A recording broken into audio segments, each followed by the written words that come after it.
Bien, tengan todos muy buenas tardes. Sean bienvenidos a la clase de Metodología de la Investigación Científica 1. Este día pues corresponde llevar a cabo pues según la agenda el desarrollo o por lo menos hacer la primera aproximación a lo que vamos a definir como lo que sería el capítulo 2 o el marco teórico. En torno pues a esta actividad se va a desarrollar básicamente pues esta clase.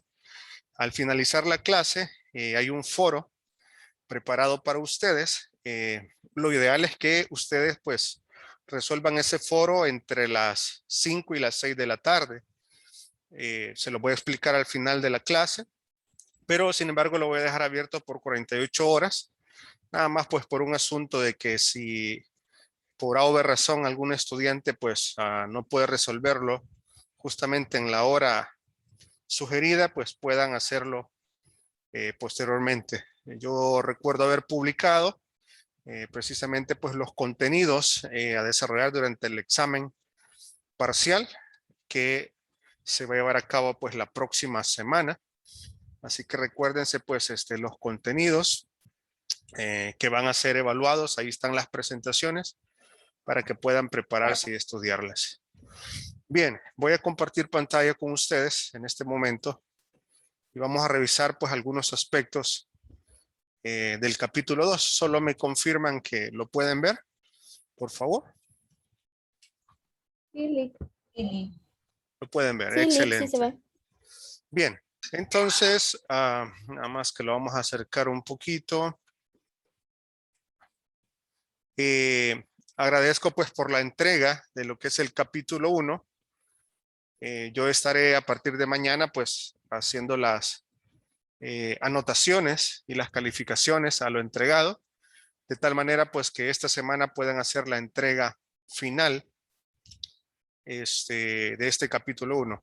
De todas maneras, al final de esta clase vamos a dejar unos minutos para poder conversar, perdón, sobre el tema.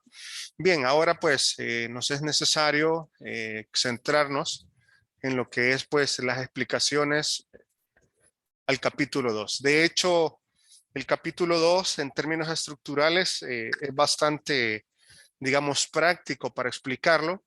Sin embargo, en la construcción del mismo requiere algún nivel de tiempo y requiere algún nivel de esfuerzo. Voy a repetir esto porque me parece que es muy importante. En términos de estructura, el capítulo 2, marco teórico, solo tiene literal A y literal B, lo cual lo hace teóricamente sumamente sencillo.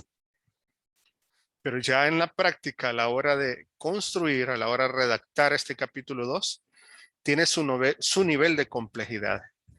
Bueno, principalmente pues porque hay un reto en términos de redacción para los investigadores. ¿Qué significa eso? Que es todo un desafío pues poder redactar de manera correcta. Eso por un lado. Por otro lado, pues también hay todo un reto relacionado con citar correctamente las fuentes. En este caso, pues tal y como lo vimos en las clases anteriores, poder citar en modo Vancouver de manera adecuada. Y naturalmente, pues este marco teórico debe ser construido en relación a las variables. Pero bien, vamos a hacer entonces una revisión del mismo. Dice, el marco teórico se divide en dos literales. El primero de ellos se define como estado actual del hecho o situación. Y ahí entre paréntesis incluir antecedentes más importantes. Y el literal B está conformado por las hipótesis de investigación o supuestos teóricos. Básicamente esos son los dos componentes de un marco teórico. Bien, no sé si seguimos con la dinámica de escoger algunos relatores o relatoras o quieren que yo haga la lectura. Ustedes me indican, por favor, cómo prefieren. Si gusta, le puedo ayudar a leer. Ok, perfecto. Bien, se lo agradezco entonces y vamos entonces a tener siempre el apoyo de los mismos estudiantes, ¿verdad? Que harán el papel pues de relatores, lo cual me parece sumamente bien. Ok, entonces comenzamos. En el primer párrafo y hacemos una pausa. Adelante. Ok. Estado actual del hecho o situación. Incluir antecedentes más importantes. En este apartado se exponen las explicaciones teóricas y conceptualizaciones de las variables que representan el comportamiento del hecho o situación objeto de estudio. Representa lo que ya se debe desde el conocimiento científico, es decir, los principios o leyes que rigen o pretenden explicar los hechos y las relaciones entre estos, incluyendo las causas y efectos. Aquí se pueden crear un esquema o mapa conceptual para ilustrar la relación entre las variables, causas y efectos del hecho. Ok, perfecto. Voy a invitarle nuevamente a que hagamos una segunda lectura para que en esta segunda oportunidad pues sea una lectura comprensiva para todos. Una vez más, por favor. Ok. En este apartado se exponen las explicaciones teóricas y concepciones de las variables que representan el conocimiento del hecho o situación objeto de estudio. Representan lo que ya se sabe desde el concepto científico, es decir, los principios o leyes que rigen o pretenden explicar los hechos y las relaciones entre estos, incluyendo las causas y efectos. Aquí se puede crear un esquema o mapa conceptual para ilustrar la relación entre las variables y causas y efectos del hecho. Perfecto, muchas gracias. Bien, vemos entonces que en este marco teórico, como lo dice esta palabra, este renglón, parte del renglón, acá en este marco teórico se exponen las explicaciones teóricas y conceptualizaciones de las variables. Estos dos aspectos son muy importantes, porque en este marco teórico, vuelvo a repetir, los investigadores, las investigadoras en el documento van a explicar las teorías y las conceptualizaciones de las variables. Por ejemplo, si uno de los temas es violencia intrafamiliar y baja autoestima, las variables pues para este caso serían violencia intrafamiliar y naturalmente pues el autoestima.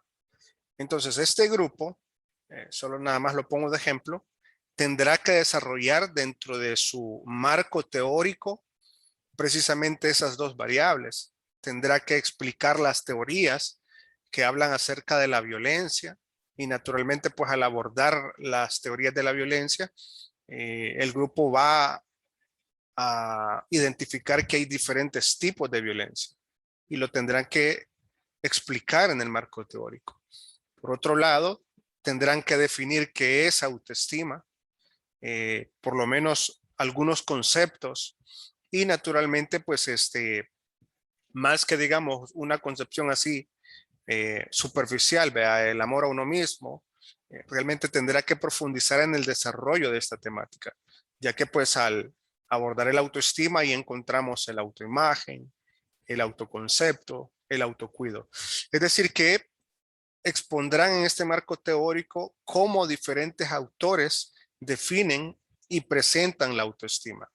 Por ejemplo, tendrán que como mínimo mencionar a 2 o 3 autores que hablen sobre las variables, porque quiero comentarles que también en muchos casos dependerá pues del enfoque del autor, así como se definen las variables. Y esto es lo que van a hacer. Prácticamente se trata de dar las explicaciones teóricas y las conceptualizaciones de las variables. Entonces, por ejemplo, si alguien va a estudiar la ansiedad, usando un ejemplo 2, pues tendrá que estudiar y presentar las teorías de la ansiedad. Si alguien va a estudiar el sobrepeso y obesidad, pues tendrá que exponer en su marco teórico estas variables. Bueno, y así sucesivamente. Si alguien va a hablar de estilos de vida, pues tendrá que definir qué son los estilos de vida y naturalmente pues explicar de forma desglosada en qué consiste. Quisiera decirles, haciendo como digamos un primer paréntesis, algunos de los errores frecuentes a la hora de construir un marco teórico. Por ejemplo, algunas personas creen que entre más grueso es el capítulo 2, entonces este marco teórico está mejor elaborado. Otras personas creen que si explican la historia de forma extensa del problema que están investigando, esta es una forma correcta de explicar la problemática. pero básicamente pues es todo lo contrario. De hecho, ustedes pueden ver que entre paréntesis, en el literal A dice incluir antecedentes más importantes. Entonces, ¿cuánto es suficiente si yo quiero explicar un poco de historia del problema? Pues yo diría que 2 páginas o 3 estaría bien pues para hablar acerca de los antecedentes o la historia. Repito, 2 páginas o 3. No tiene que ser literalmente 2 páginas, no tiene que ser literalmente 3 páginas. Dependerá todo, pues repito, el tipo de estudio que estén desarrollando. Pero generalmente lo histórico, cuando lo sintetizamos muy bien, no puede extenderse más pues de esa cantidad.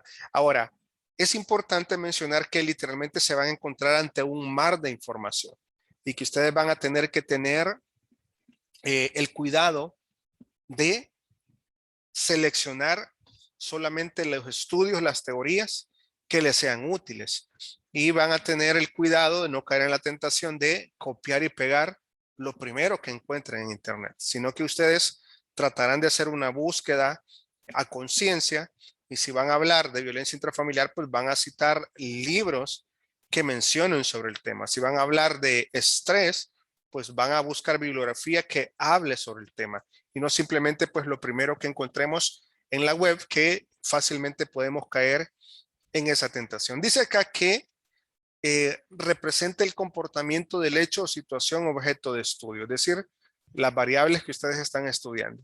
También el marco teórico representa lo que ya se sabe desde el conocimiento científico. Aquí no van a venir a descubrir ni inventar nada, por lo menos no todavía, ¿verdad? Porque todavía no son los aportes de su investigación, sino que van a retomar las teorías que sustentan lo que ustedes están estudiando. Y por eso es que a algunos, cuando estamos en la etapa del perfil, yo le hacía algunas observaciones sobre hacer algunas modificaciones. ¿Por qué? Porque es importante tener un sustento teórico sobre el tema que estamos investigando. Aquí también en el capítulo 2 vamos a sustentar los principios o leyes que rigen o pretenden explicar los hechos y las relaciones entre estos, incluyendo las causas. Aquí se puede crear un esquema o mapa conceptual para ilustrar la relación entre las variables. Bueno, en este caso, ustedes pueden crear un mapa, un esquema para determinar pues cómo se relacionan estas variables. Ya les voy a poner un ejemplo de cómo podrán hacer esto. Bueno, antes de continuar a dar lectura al párrafo 2, quisiera saber si hay preguntas referente a este párrafo 1. ¿Hay alguna duda? Sí, Lick, yo, en Dígame. respecto a lo que, en respecto a lo que usted mencionaba de que los antecedentes no deben, o la historia del tema que nosotros vamos a investigar y a documentar, no debe ser de más de 2 o 3 páginas. En ese caso, ¿cómo es que nosotros debemos saber qué es lo más relevante o cómo podemos conceptualizar eso entre 2 o 3 páginas o incluso menos Sí. cuando lo investigamos es más? Ok, sí, de hecho, por ejemplo, perfectamente podrán encontrar 30 páginas de historia, 20 páginas de historia sobre el tema. Pues básicamente, si ustedes finalmente encuentran 15 páginas de historia sobre el tema, van a hacer una lectura comprensiva de lo mismo. Es decir, van a hacer un ejercicio de síntesis. Van a sintetizar los aspectos más importantes. Por ejemplo, si voy a hablar acerca de la historia de la ansiedad, pues, y tengo 16 páginas, por decir algo, es importante que yo arranque diciendo en qué año inició y quién fue el primero o los primeros 2 autores. Después puedo decir en un párrafo que sucesivamente, pues, este tema fue siendo investigado y en la década de los 60, 70 y 80, los descubrimientos fueron estos, estos, estos y estos. Posteriormente, en los años 90, aparece un autor y propone esto y esto y esto y esto. Entonces, esta es una forma de poderlo irlo, de poder ir sintetizando la información. Aquí, de verdad, se va a poner a prueba su capacidad de síntesis. Entonces, ¿cómo hacerlo? Paso a paso. Bueno, primero hago una lectura de la historia. Después voy y uso una técnica de estudio. Por ejemplo, comienzo a marcar los temas y los subtemas más importantes. Luego voy eliminando información que no considero así como que es tan vital. Y así sucesivamente hasta que logro dejar pues esa historia sobre el tema en 2 o 3 páginas. Es decir, que poco a poco van a ir filtrando, digámoslo de esta manera, hasta dejar pues un antecedente, los antecedentes más importantes. Y naturalmente pues esa parte histórica termina con lo más reciente, ¿verdad? Con lo último referente al tema que se está investigando. En palabras concretas para respuesta a la pregunta, viene la capacidad de síntesis. De ahí pues que los grupos de trabajo son numerosos y de pronto pues alguien, bueno, todos naturalmente tienen la responsabilidad del equipo de leer la historia, pero de pronto alguien pues puede hacer una propuesta de un resumen, después otro puede retomarlo, hasta que finalmente pues se seleccione lo más importante sobre, en este caso, siguiendo la línea de ejemplo, la historia de un tema en particular. No sé si di respuesta a su pregunta. Sí, muchas gracias. A la orden. ¿Alguien más tiene una duda sobre esta parte de los antecedentes?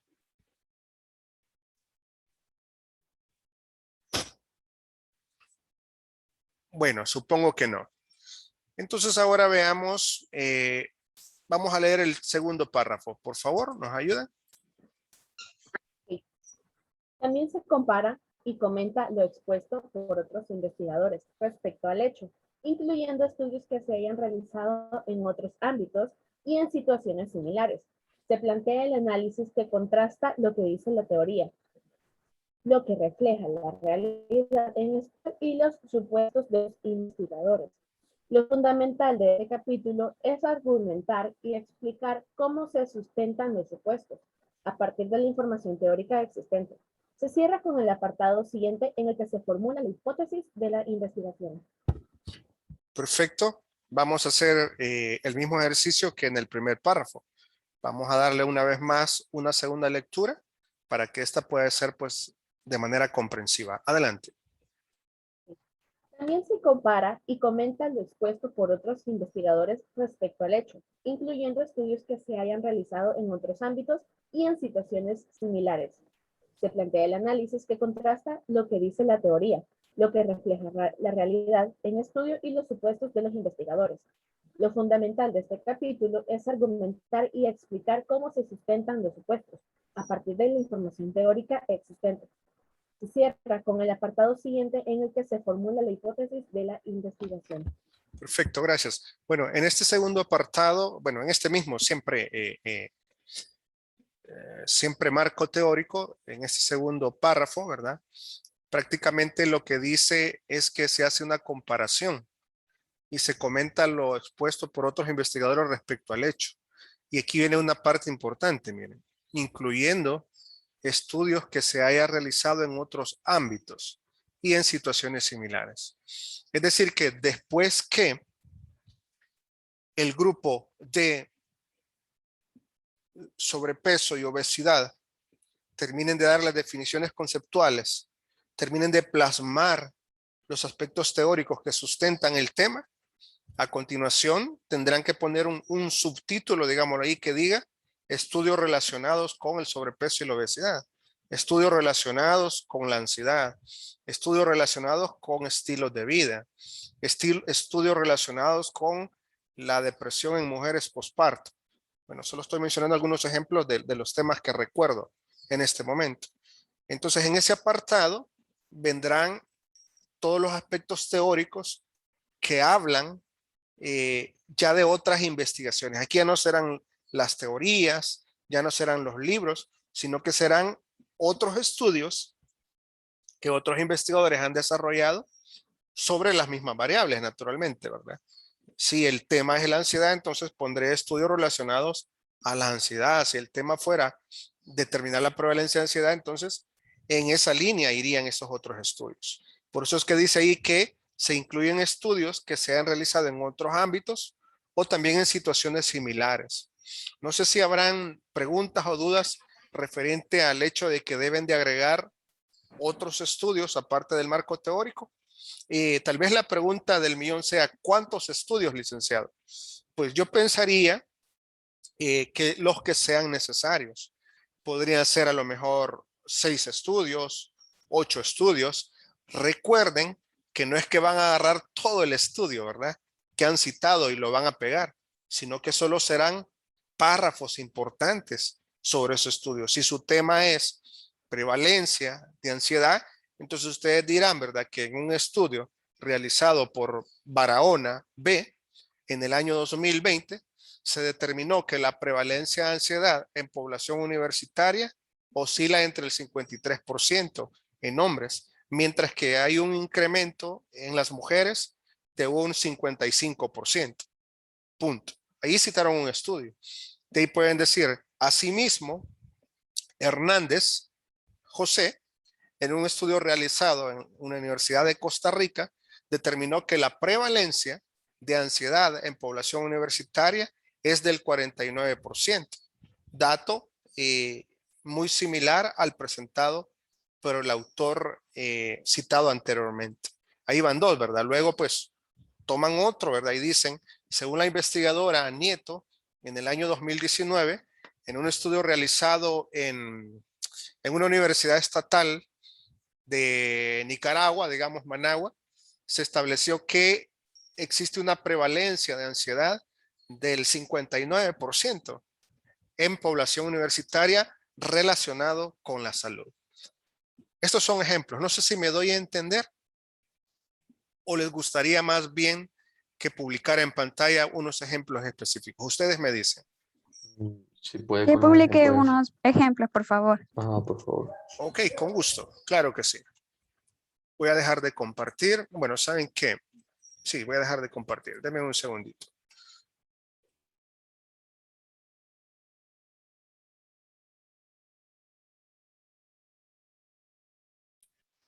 Muy bien, continuando, quiero compartir con ustedes un ejemplo de un marco teórico. Solo me confirman que ya lo pueden ver, por favor. Sí, Lixi, se ve. Bien, Sí, ok. sí se ve. Excelente. En este caso se trataba de un estudio que abordaba pues precisamente la temática de la ansiedad. ¿Ya? Entonces, naturalmente pues era la variable, bueno, de hecho el estudio tenía que ver con la ansiedad, pero tenía que ver también con un elemento que se define como factores académicos, que en otras palabras, solo les estoy poniendo en contexto, ¿verdad? Que significa, ¿verdad? Algunos aspectos relacionados con lo académico que pudieran estar relacionados con la ansiedad. Entonces, algunos de los aspectos que el autor, ¿verdad? Teorizó fue, por ejemplo, la carga académica, estaba relacionada con la ansiedad, el número de horas, clases teóricas estaba relacionado con la ansiedad, la sobrecarga académica estaba relacionada sobre la ansiedad, eh, los turnos largos y continuos están relacionados con la ansiedad, la metodología del docente, es decir, cómo enseña está relacionado con la ansiedad, la personalidad del docente, es decir, cómo se relaciona con los estudiantes y cómo resuelve los conflictos, estaban relacionados con la ansiedad. Esa era como digamos, las variables en estudio. Y entonces aquí podemos ver, y luego voy a llegar al ejemplo, los antecedentes. Y dice acá, mire, de hecho ustedes pueden agregar un párrafo. Este es como un párrafo, digamos, introductorio a la fundamentación teórica o al marco teórico. Y dice, al efectuar una revisión bibliográfica relacionada con los factores académicos que están presentes en el proceso de enseñanza y aprendizaje, y cómo estos pueden influir en la manifestación de comportamientos ansiosos en estudiantes universitarios de la salud, se encontraron diversos estudios que intentan explicar dicho fenómeno. Miren, aquí estoy hablando de esos estudios que en la lámina anterior les explicaba que contiene el marco teórico. Dice, se encontraron diversos estudios que intentan explicar dicho fenómeno. Y aquí hay un punto y coma, dice, no obstante, primero es necesario definir qué es la ansiedad y cómo se manifiesta en las personas que la experimentan. Entonces, vean, el punto que estamos tratando, ¿verdad? Es ejemplos de estudios citados, pero aquí en un párrafo introductorio se aclara qué es lo que va a haber. Entonces, naturalmente, si vamos a hablar de la ansiedad, pues tenemos que hablar de los orígenes. Quiero comentarles que A ver, si no me falla mi memoria, creo que hice una reconstrucción histórica de la ansiedad de 21 páginas, pero de verdad, una a profundidad. Y que finalmente pues lo fui sintetizando, y me parece, si no me falla mi memoria, pues que quedó en 2 páginas y media o 3, algo así. Pero bueno, ese no es el punto. Voy a ir bajando para que vean, vayan viendo los subtemas que fueron apareciendo, ¿verdad? Por ejemplo, miren la evolución del término ansiedad. Bueno, me voy a detener aquí en su inicio. Dice que el término ansiedad proviene del latín ansietas, congojo o aflicción. Y lo dice una autora, ¿verdad? Y luego, después de varias definiciones del término, venía pues la evolución de este término, cómo fue evolucionando históricamente. Y miren, se remonta a 1926. En sus inicios, dice, es a partir de los años 20 cuando el término ansiedad se incorpora a la psicología, a través de la publicación de 1926 en el trabajo de Sigmund Freud. Bueno, y ahí está. ¿verdad? Y luego viene otro subtema, modelos teóricos de la personalidad, porque si vas a hablar de la ansiedad, resulta que al hacer la investigación bibliográfica se determinó que en la personalidad pues está relacionada o está determinada, está vinculada con la ansiedad. Y por eso es que se exponen los diferentes modelos teóricos, pero como no es, digamos, ahorita la finalidad de este. Miren, aquí está otro subtema. Ya hablamos, ya definimos qué es la ansiedad, ya vimos su evolución histórica, ahora es importante pues conocer cuáles son sus síntomas, cómo la vamos a identificar. Y aquí está una lista de síntomas de cómo se muestra la ansiedad. Miren, aquí hay otro subtema. Si vamos a hablar de la ansiedad, entonces aquí se expone cuál es la prevalencia de la ansiedad. Y miren, solo para que tengan una idea, dice que 121 millones de personas padecen depresión y 70 millones sufren problemas relacionados con el alcohol, 37% millones de demencia y 24 millones padecen esquizofrenia. Esto lo dijo según la OMS en el 2005, se imaginarán, ¿verdad? A la fecha pues serán otros datos. Ok, Grecia levantó la mano, adelante. Sí, simplemente quería preguntarle si nos podía compartir este documento como para llevar una guía de cómo podemos hacer esta parte del capítulo, ¿verdad? Vaya, les voy a compartir un ejemplo. Quizás no pueda hacer esto, o al menos que lo resuma, porque sí es extenso, porque literalmente es todo un anteproyecto. Bueno, voy a hacer la valoración si les pongo un ejemplo que no sea muy largo, o si les pongo esto y lo resumo. Pero sí, con gusto yo les voy a publicar un ejemplo. No hay ningún problema. Ok, vean, digamos, el nivel de coherencia, ¿verdad? Aquí estamos hablando de la ansiedad, ¿a qué escala? Mundial. A escala mundial, pero luego hablamos de la ansiedad, ¿en qué región? América Latina y el Caribe. Exacto. Vean. Y luego hablamos de la problemática a nivel regional, ¿verdad? Centroamérica. ¿Y a dónde aterrizamos? En Nacional, El Salvador. En El Salvador, exacto. Así es. Entonces vean, luego que hablamos de la problemática en El Salvador. Y luego miren, aquí viene el ejemplo que les decía, que cuando ustedes hacen estudios, construyen el marco teórico, en algún momento tienen que poner referencia sobre otros estudios que hablen sobre la variable que ustedes pues están investigando.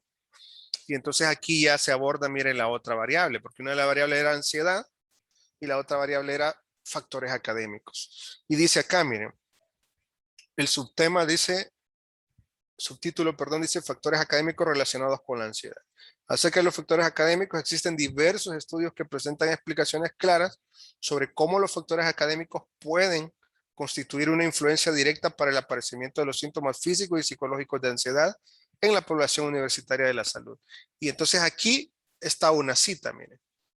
No lo voy a leer todos, porque solo son ejemplos.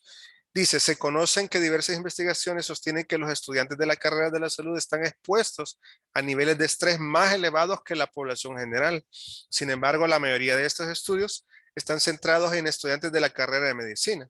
donde se han encontrado niveles de estrés en el orden del 91%. Creo que esto no llama la atención. Y aquí en este caso, pues era un estudio de la Pontífica Universidad Católica de Chile. Y a esto se agrega que el 25% de ellos presentaba estados de tensión patológica.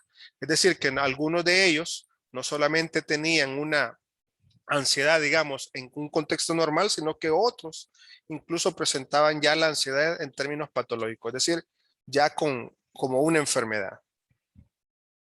Y dice otros estudios fijan los niveles de prevalencia en estrés en un 36.3 y un 91%. ¿Quién dijo esto? Castillo. Ahora, aquí no se vayan a confundir porque aquí está citado en modo APA. Miren. Y recuérdense que vamos a citar en modo Vancouver. Como ya en el camino tomamos la decisión, ¿verdad? En consulta con ustedes, de poner estos ejemplos, no porque igual este documento yo lo tengo en modo Vancouver. Y así pues con gusto se lo voy a poner como ejemplo. Miren, aquí hay otro estudio, miren. De igual manera, las principales fuentes de estrés en estos estudiantes se asocian a eventos académicos, psicosociales y económicos. Vamos a seguir avanzando.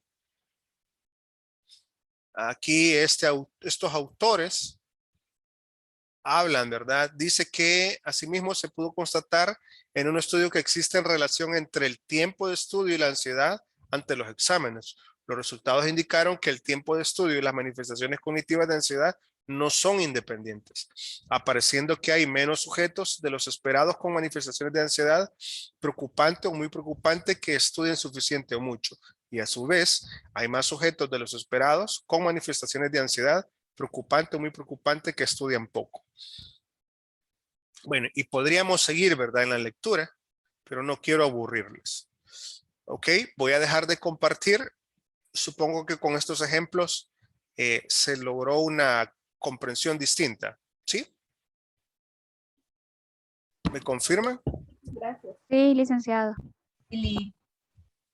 ¿Sí? ¿Preguntas? No, bueno, es que solo alcancé a oír leak, pero creo que quiso decir sí leak. Ok. Vaya, estoy compartiendo nuevamente lo del marco teórico. Lo pueden ver, supongo. Silic. Excelente. Dice, se plantea, estoy acá, miren, después del punto y seguido. Se plantea el análisis que contrasta lo que dice la teoría, lo que refleja la realidad en estudio y los supuestos de los investigadores. Lo fundamental en este capítulo es argumentar y explicar cómo se sustentan los supuestos a partir de la información teórica existente. Se cierra con el apartado siguiente en el que se formula la hipótesis de investigación. Aquí viene la segunda parte del marco teórico, que es la hipótesis de investigación. Vaya, les voy a explicar algo que es delicado. Es delicado en el siguiente sentido. Ok. Quiero decirles que en términos metodológicos, es decir, en términos estrictos metodológicos del método científico, no todas las investigaciones llevan hipótesis, es decir, redactadas en el documento. Vuelvo a repetir, en términos estrictos metodológicos, no todos los estudios deben de llevar hipótesis claramente redactadas. Y ya les voy a explicar por qué. Pero, como en este caso ustedes están en un proceso formativo, yo voy a pedir que todos los grupos redacten las hipótesis de investigación. Naturalmente, pues yo les voy a dar una clase específicamente sobre hipótesis de investigación. Nos vamos a llevar un tiempo específicamente en eso, porque no les voy a decir redacten sus hipótesis y no les he dicho cómo y por qué. Aunque todavía no corresponde, pero lo que les acabo de decir sobre la afirmación de que no todos los estudios llevan hipótesis, esto se explica con detenimiento cuando estemos construyendo el capítulo 3, el diseño de investigación. Les voy a comentar, imagínense una pirámide, ¿ok? Supongo que ya todos están imaginando la pirámide. Ya se me ocurrió algo, voy a dejar de compartir. Quiero verlos, si no están dormidos. A ver, abran sus cámaras, por favor. Todos, por favor. Que les voy a explicar para que comprendamos este asunto de las hipótesis. Ok, gracias a aquellos porque están haciéndolo. Hamburguesa. Excelente. Bueno, y aquellos pues creídos y creídas que no se dejan ver. Chévere. No se preocupen cómo anden vestidos ni peinados, no estoy evaluando. Y si tiene algún pretendiente, pues olvídelo ahorita. Además que ahí está su mamá y su papá oyendo, así que no existe. Bien, vamos a hacer esto una especie de una pirámide, todos, a que vean, así sería una pirámide, un triángulo. No vayan a creer que el psicólogo les está enseñando, vea, cosas raras, vea, solamente es tratando de simular una pirámide. Ok, esta es una pirámide, chévere, a algunos se les ve la boquita y la carita y sus ojos a través de ella. Gracias. La pirámide, digamos, va a significar los diversos estudios que existen, los diversos niveles de estudios.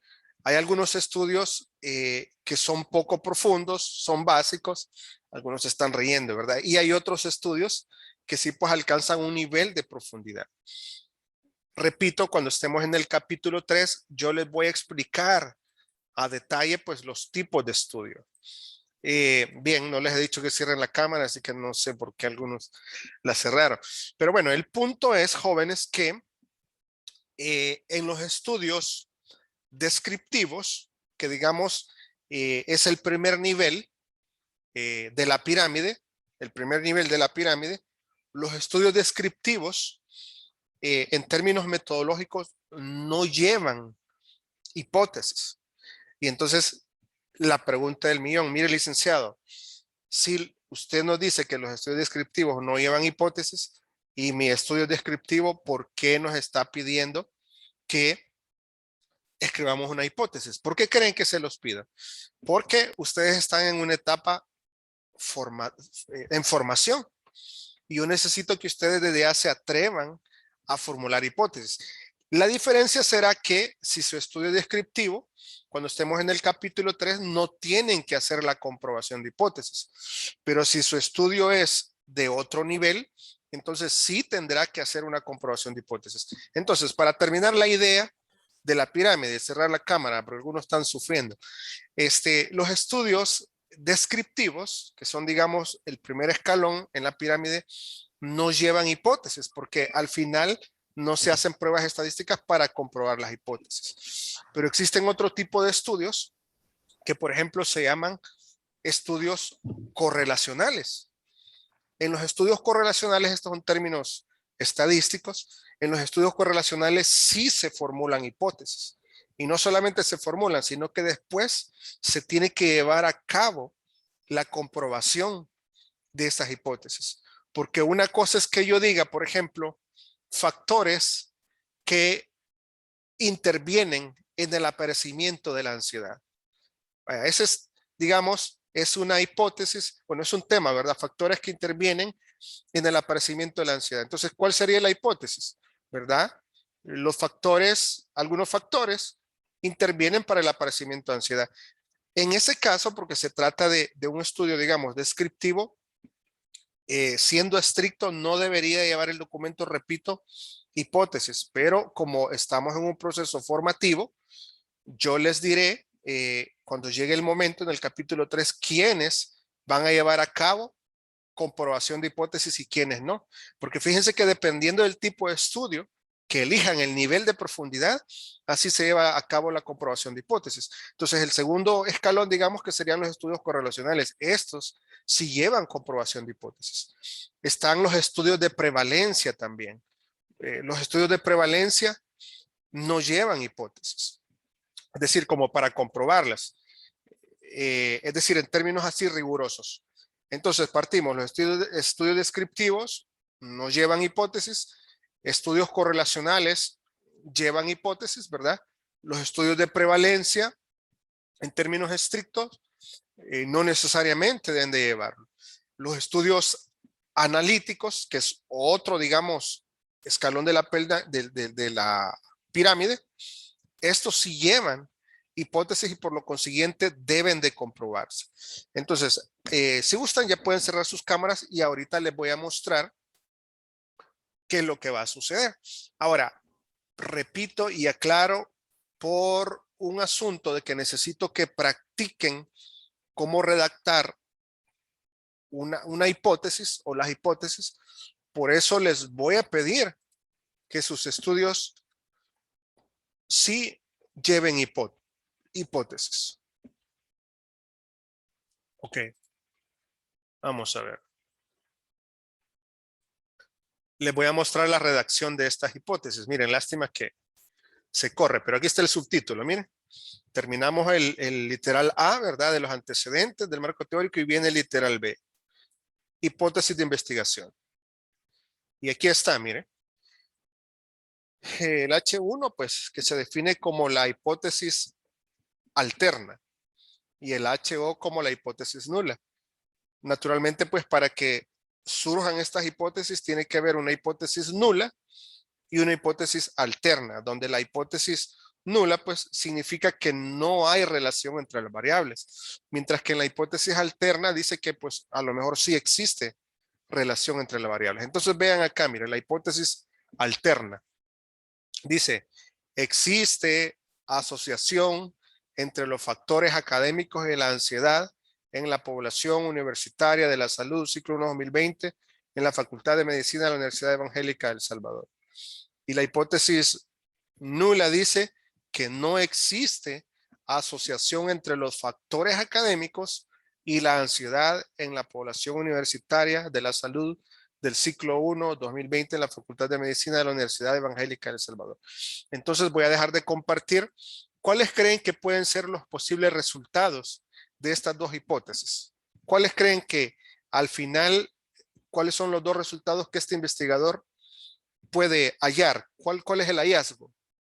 Excepto una de las dos hipótesis. Exacto. Por ejemplo, si el hallazgo es que sí existe relación, entonces, ¿qué se va a afirmar? Que sí existe una relación entre la presencia de factores académicos y la manifestación de ansiedad en esta población.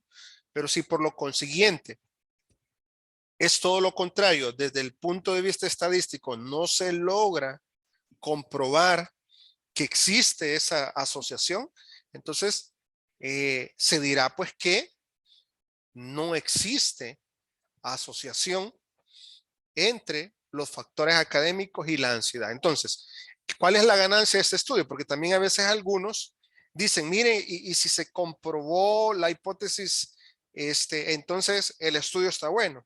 Pero si lo que se hizo fue confirmar la hipótesis nula, el estudio está malo. Realmente no se valora desde esa perspectiva, porque el investigador, si no está sesgado, el investigador va directamente a comprobar si existe relación o no entre las variables. El aporte del investigador es ese, desde la perspectiva científica, decir, no, miren, dejémonos de paja, perdónenme la expresión, no existe asociación entre las variables. Son otros problemas los que están generando ansiedad en la población. Es el COVID-19, es el hecho de que pasan básicamente pues en aislamiento y no salen. Bueno, obviamente eso no está sucediendo porque toda la población sale, ¿verdad? O bueno, casi toda. Pero el punto es que se dice en este caso, ¿verdad? Que no se logró comprobar la hipótesis nula y por lo consiguiente el análisis se dirá pues que serán otras variables las que están generando ansiedad. Entonces a partir de ese estudio viene Abigail, viene Mario Cárcamo, viene Andrea Nicole y Karen Galvez y dicen, ok, entonces investiguemos cuáles son estas otras variables. Y entonces en el estudio de ellos, de los que acabo de mencionar, y de Henry también, que a última hora se anotó con ellos, es un ejemplo, ¿no es cierto? Henry, pues también van a decir, ok, un estudio realizado en años anteriores se determinó que no existe relación entre la ansiedad y los factores académicos. Entonces nosotros proponemos que son otras las variables que están afectando, pues, la salud de las personas y por lo consiguiente la problemática se debe explicar de una manera distinta. Voy a volver a compartir.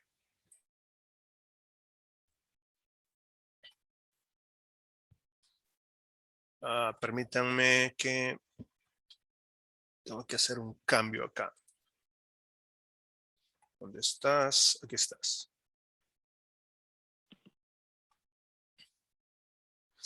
Por favor, si me ayuda la relatora sobre las hipótesis de investigación. Bien. Hipótesis de investigación o supuestos teóricos. En este apartado se formula la o las hipótesis, estadísticas o descriptivas según el caso, sobre las cuales se sustenta la investigación, es decir, cuáles son supuestos del estudio.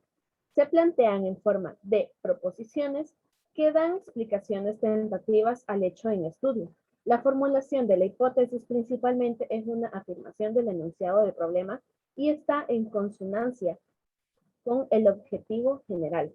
Es importante destacar que en algunas investigaciones la hipótesis pueden estar implícitas, especialmente en las de tipo exploratorio, en algunas descriptivas y en estudios cualitativos. En investigación con enfoque cualitativo se utilizan supuestos teóricos en vez de hipótesis. Vaya, vean entonces cómo, y esta parte es medular, miren, porque a veces ustedes dicen, bueno, pero yo siento que algunas cosas se repiten. No es que se repitan, lo que pasa es que están en coherencia. ¿Cómo yo sé que mi hipótesis está bien redactada? Y no estoy hablando solamente en términos de redactar correctamente, sino que tienen coherencia para que ello sea de ese modo.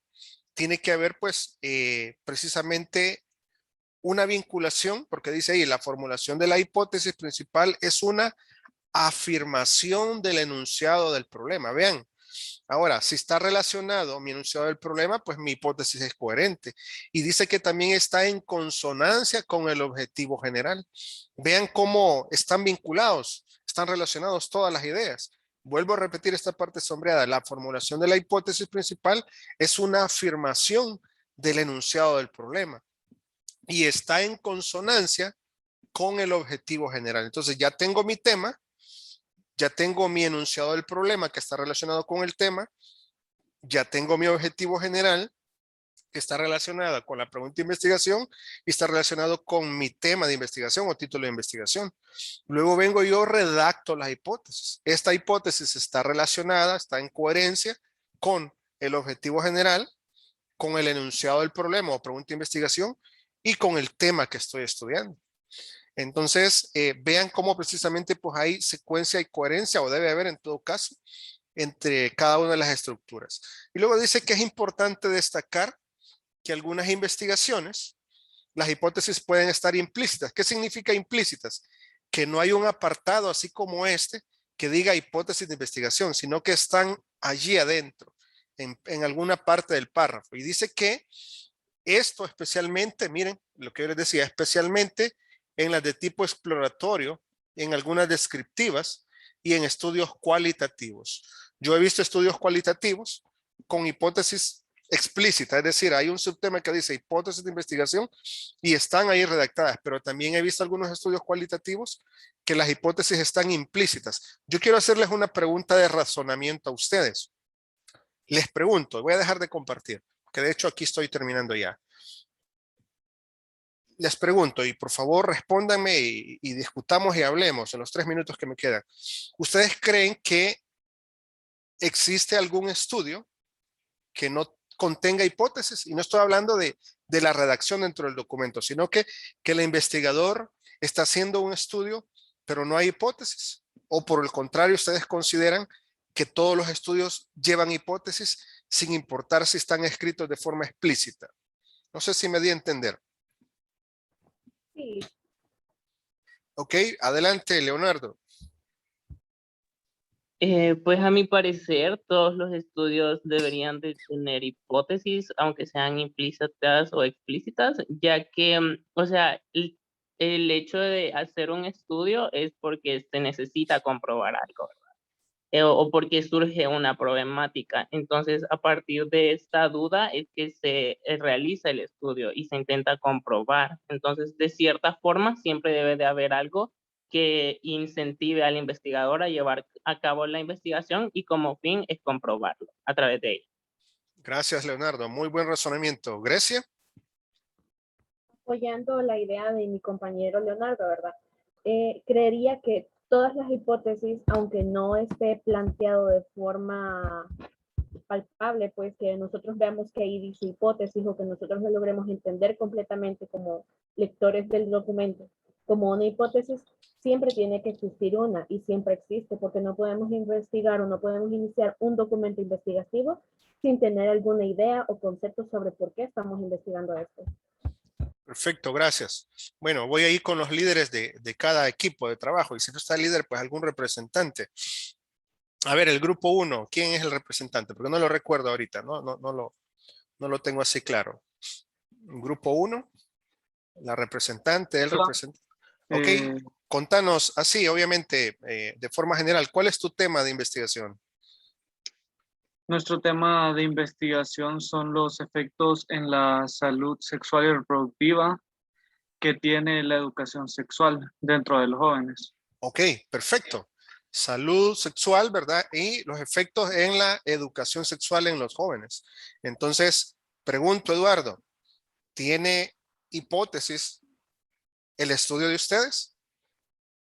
De momento solo hemos planteado lo que son los objetivos, no hemos planteado las hipótesis.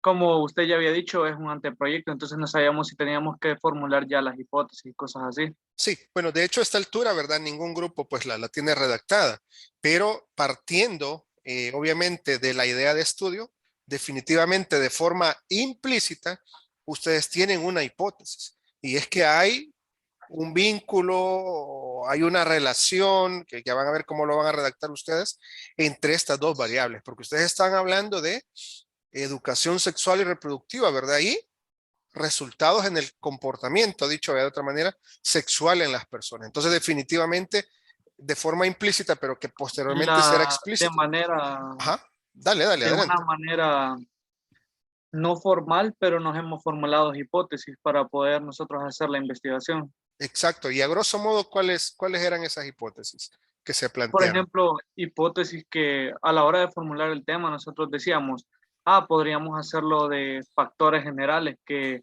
influyen en la educación sexual, pero entonces si hablábamos de factores nosotros sabíamos que iba a haber aún más, no íbamos a poder satisfacer una sola hipótesis, pues porque Bien. obviamente hay muchos factores que pueden intervenir dentro de esta, como sociales, a veces religiosos, entonces no nos íbamos a enfocar muy bien en lo que era nuestro trabajo. Entonces nosotros empezamos a ver qué eran cosas que podíamos delimitar nuestro tema para que no fuera tan amplio, pero que sí lograra satisfacer una necesidad. Entonces pensamos en lo que era la salud sexual y reproductiva, que es un tema que no es extremadamente amplio, a su vez sí es un poco extenso por la alta gama de información.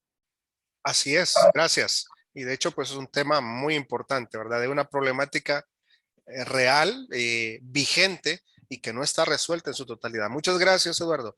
A ver, grupo 2, representante. Sería Yolik. Sí, ¿cuál es el tema de ustedes, Grecia? Ok, nuestro tema es la incidencia de los trastornos alimenticios con mayor afectación al desarrollo cognitivo en los estudiantes de 15 a 18 años en el Liceo La Deseado Leiva entre junio y noviembre de 2021. Ok, entonces, ¿cuáles son las dos variables principales ahí, verdad?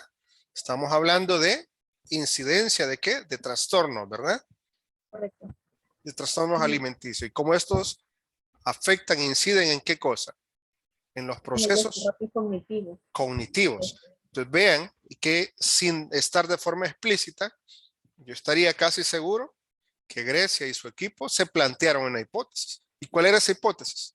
Que posiblemente hay una influencia, que posiblemente hay una correlación. No sé si iba a decir algo, Grecia. No, Lick. Ok, perfecto. Gracias. Estoy por terminar. Grupo 3, por favor. El tema.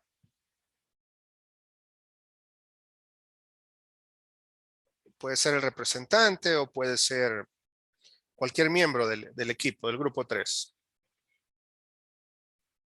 ¿No se conectó nadie del grupo 3 ahora?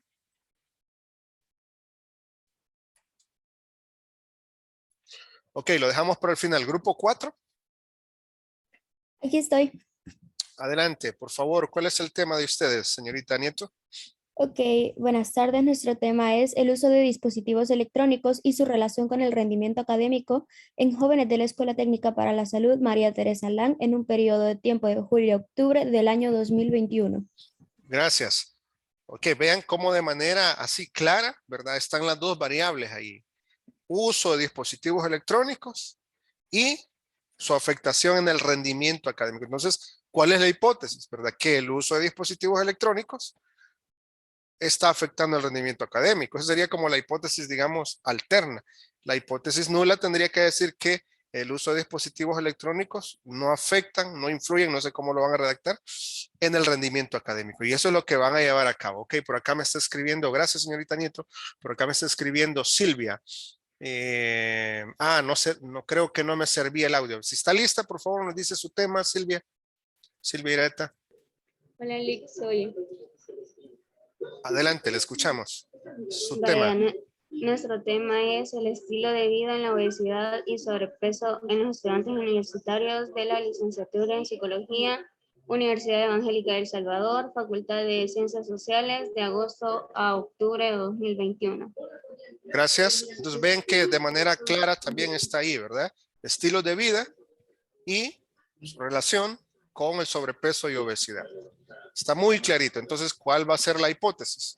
La hipótesis alterna diría que el estilo de vida pues no determina la presencia, esto es nada más parafraseando, ¿verdad? La presencia de sobrepeso y obesidad en la población de estudiantes universitarios de la licenciatura en psicología, mientras que la hipótesis alterna, bueno, no sé cuál dije, pero en todo caso vuelvo a repetir, la hipótesis alterna diría que existe una relación, ¿verdad?, entre el estilo de vida y la presencia de sobrepeso y obesidad en la población universitaria de la licenciatura en psicología. Mientras que la hipótesis nula diría, ¿verdad?, que lo contrario, que no existe relación entre el estilo de vida y la presencia de sobrepeso y obesidad en la población universitaria de la carrera que ya mencionamos. Gracias, Silvia. Muy bien, creo que vamos con el grupo 5, ¿verdad? Grupo 5, estamos por terminar la clase. Buenas. Adelante, Alejandro Iglesias. Nuestro tema es la violencia intrafamiliar y su relación con la baja autoestima de los estudiantes universitarios de doctorado en medicina. Ok, ¿cuál crees, Alejandro, que entonces sería una de las hipótesis? Por ejemplo, la hipótesis alterna. ¿Cuál diría? ¿Cuál crees que podría ser? Que otro factor que no sea la violencia intrafamiliar, digamos como el bullying es la causa principal, o podríamos decir como que el bullying o el acoso escolar tiene relación con la baja autoestima de los estudiantes. Exacto, gracias. Porque naturalmente violencia intrafamiliar, pues es un tema amplio, pero cuando ya lo especificamos, con en este caso el bullying, ¿verdad? Una forma de violencia. Entonces ahí, por ejemplo, a lo mejor ellos incluso van a tener más de una hipótesis, dependiendo cómo delimiten en el marco teórico qué es violencia. De ahí lo importante que creo que Eduardo creo que lo mencionaba, sobre la importancia de delimitar nuestro tema, porque al delimitar el tema nos permite alcanzar, ser alcanzable, ¿verdad? La investigación, el objetivo, y nos permite también de forma específica explicarla, describir o redactar en todo caso la hipótesis. Gracias, Alejandro. Muy bien. Creo que tenemos un grupo 6 acá, o solo 5. No, hola, ¿cómo no? Sí, 6. ¿Verdad que sí? Adelante, Juliet. Ale Somoza. Nuestro tema es la influencia del abuso de sustancias psicoactivas en los estudiantes de la Facultad de Medicina de primer año de la Universidad Evangélica de El Salvador en el 2021. Y nosotros, pues nuestra hipótesis es que sí existe una influencia de parte de esta sustancia y creemos que pues principalmente es negativa. Entonces... Ok, por ahí va la línea, ¿verdad? Del estudio de ustedes. Gracias. Ven, entonces, me encanta porque pues ya al final ustedes hicieron el ejercicio y repito, pues estos nada más son aproximaciones. Ustedes se van a sentar, van a comenzar a redactar las hipótesis que deben de llevar esa consonancia entre el tema, la pregunta, el enunciado del problema, el objetivo. Y de esta manera pues estamos garantizando coherencia. Ok, vamos a llegar hasta acá y quisiera saber si hay preguntas.